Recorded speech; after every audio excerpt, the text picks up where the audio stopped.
জয় মা। সকলে কেমন আছো?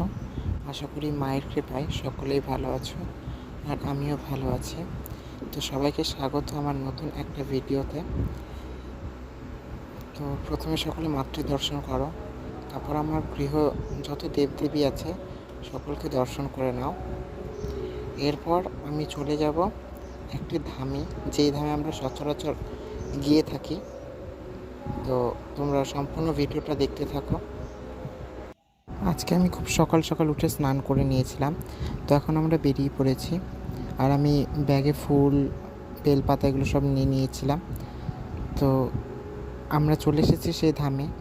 রাস্তার ভিডিওটা করতে পারিনি। আর প্রথমে এখানে মাতৃ দর্শন করো, তারপর এগুলো হচ্ছে ঘরের যেগুলো ছিল সব, সেই ঘরের মা বাবা সকলে। আর বাইরে যেগুলো দেখলে ওগুলো সকলে মানত করেছিল, তো সেই মানতের ঠাকুর ওগুলো। আর এখানে অনেক দেবদেবীরা রয়েছেন, সকলে আনন্দে আছেন এখানে আনন্দ ধামে। তারপর চলে যাব আমি ঠাকুর আনতে। এটাও একজনের মানতের ঠাকুর, তো তিনি কাউকে পাচ্ছিলেন না, তাই আমাকে নিয়ে এসেছিলেন।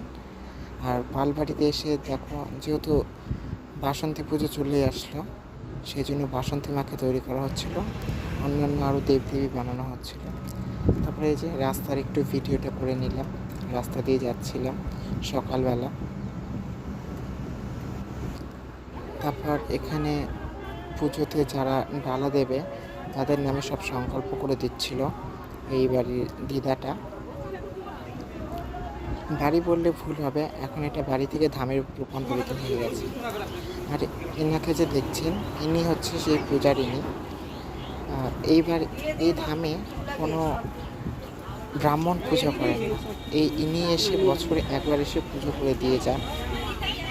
আর এখন তোমরা যাকে দেখছো, তিনি হচ্ছে এই ধামের প্রধান সেবায়িত। তিনি প্রত্যেক দিন মন্দিরে বসেন, আসনে বসে অনেক মানুষের উপকার করেন। তো তিনি এখন ঘরে পড়েছেন, মায়ের ভালো পড়েছিল। তো তিনি বাইরে এসে বাইরের যত দোষ থাকে, যেগুলো হাওয়া বাতাস, সেগুলো সব চামড় দিয়ে ঝেড়ে দূর করে দিল। এরপর ভিতরে পুজোয় বসে গিয়েছিল। আর এখানে কিন্তু সেই দিদাটার এখনো ভর চলছে।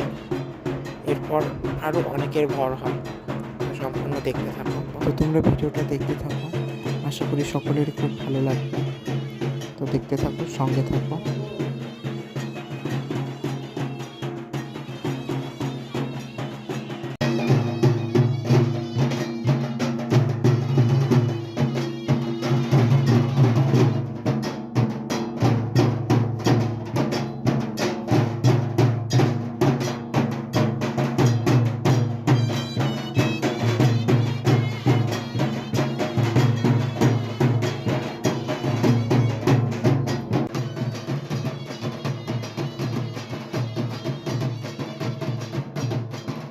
এখন কিন্তু এখানে অনেকজনের ঘর উঠেছে, তো দেখতে থাকো।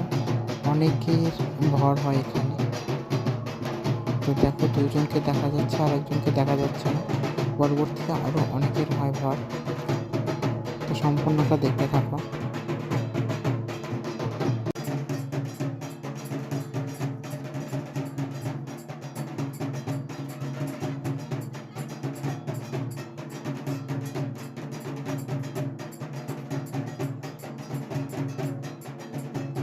আর বন্ধুরা, এই ধামে যত দেবদেবীরা রয়েছেন তারা কিন্তু প্রচুর জাগ্রত। কিন্তু আমি এটা বলবো না যে কেউ খালি হাতে ফেরে না এখান থেকে। এমনটা হতেই পারে যে কারো মনস্কামনা পূরণ হয়নি, কিন্তু আমার জানা মতে যারা এসেছিল তাদের সকলেরই মনস্কামনা পূরণ হয়েছে। এখান থেকে অনেকেরই বাচ্চা হয়েছে, তাদের বাচ্চা হতো না, এই ধামে এসে তাদের বাচ্চা হয়েছে। অনেকে এখানে অনেক কিছু উপহার দেয় মাকে, সোনার উপর, গয়না, এগুলো উপহার দিয়ে থাকে। তো তোমরা সম্পূর্ণ ভিডিও দেখতে থাকো।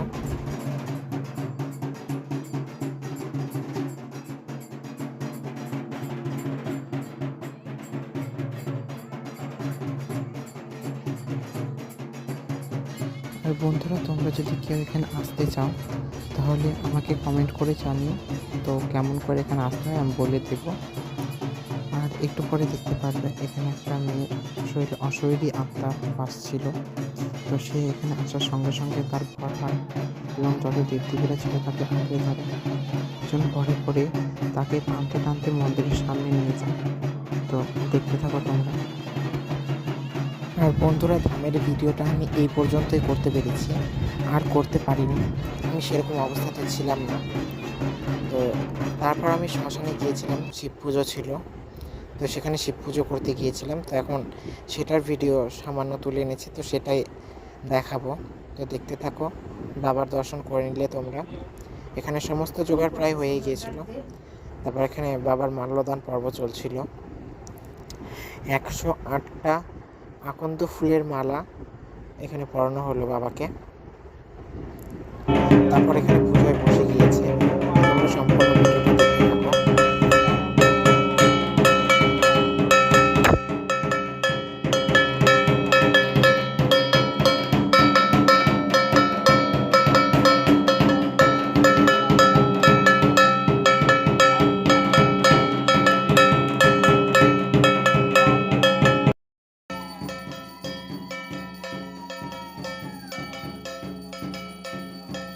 বন্ধুরা, বাবার পূজার ভিডিওটা কিন্তু আমি সম্পূর্ণ করতে পারিনি, তো তোমরা দেখতে থাকো। এখন হচ্ছে আরতি দেখাবো।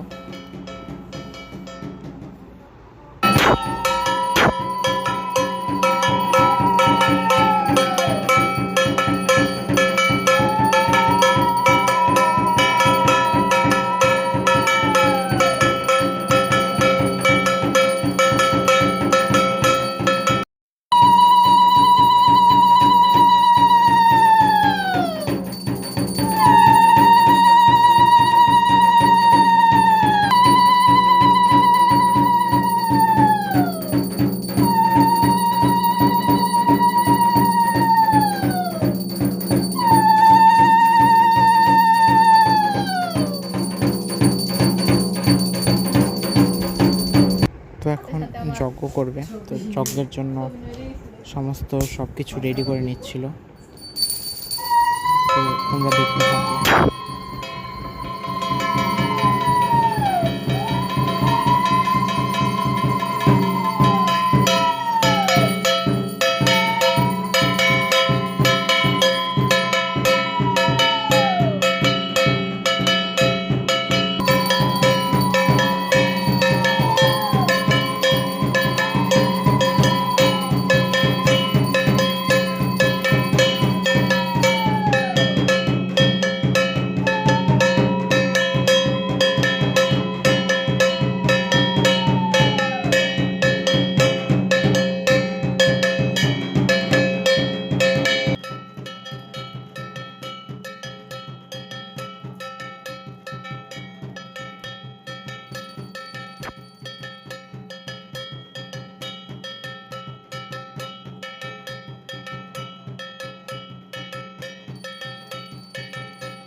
আর বন্ধুরা, এখানে যজ্ঞের আগুন কিন্তু প্রচুর উপরে উঠেছিল।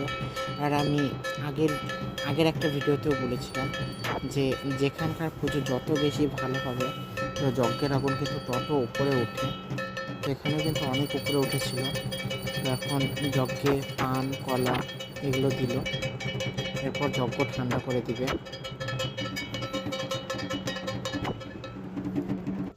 তো এখন যজ্ঞে দুধ জল এগুলো ঢেলে যজ্ঞটা ঠান্ডা করে দিবে। তো পুজো শেষ, অঞ্জলিও শেষ হয়ে গিয়েছিল, দেখাতে পারিনি। তারপর এখানে বেলগাছের নিচে একটা শিবলিঙ্গ ছিল, তো সেখানে গিয়ে আমরা সকলে যারা উপস্থিত ছিলাম সকলে বাবার মাথায় জল দুধ দিয়েছিলাম। তারপর সকলে প্রদীপ ধূপকাঠি এগুলো দেখিয়ে দিয়েছিলাম। তো বন্ধুরা, আমার ভিডিওটা এই পর্যন্তই। ভালো লাগলে সবাই লাইক কমেন্ট সাবস্ক্রাইব করে দিও। জয় মা।